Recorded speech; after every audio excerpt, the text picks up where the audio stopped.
Hi guys, welcome back to my channel. I just got back from the Conjuring movies. If you ask me, is it any good? Yes, it's good because I really love the sequence, the Conjuring, Annabelle, and the series lah. I memang suka memang minat James Wan's punya movie. So, if you ask me, yes, I love the movie. Anyways, I dah sampai rumah. So, I tengok ada parcel baru sampai. Jom kita buka. Kita tengok apa yang I beli. Let's go.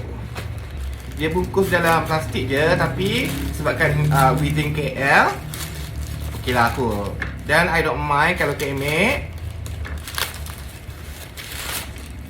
Yes, obviously ada kemek sikit, but it's okay. So guys, are you ready to see what's inside this bubble wrap? Ta-da! I beli exciting macaron, which is the wee one from the labubus series lah. Are you guys still interested of collecting macarons?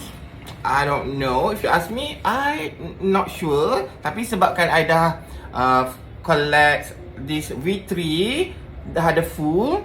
And then have a seat pun I dah ada collection. Dan I dapat yang secret. Untuk V1, ada dua je koleksi I, which is this one. I forgot the name. And this one. So I ada dua je. Okay, untuk V1. So bagi I, V1 is my favourite labubus. Sebab I suka dia punya fluffiness, material dia. Dan the ice is plastic, rather than this one is, I don't know, maybe resin. But the first series ni sangat bagus dia punya quality. So I think for this series, maybe I'm going to collect all. Atau yang mana I suka. Tidak boleh adu, let's do unboxing. 1, 2, 3. So this is the plastic. 1, 2, 3. 1, 2, 3. 1, 2, 3. Ta-da! Oh my god, this is so cute. So this is the card. Ta-da! So this one is soil milk. I beli yang soil milk. So color dia agak cerah in person.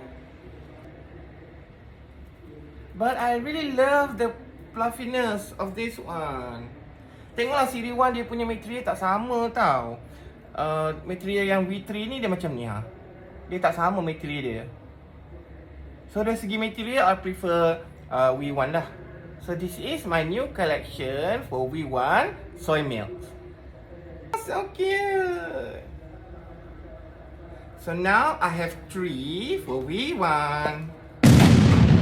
1, 2, and 3. So I think that's it for today. Bye. Bye.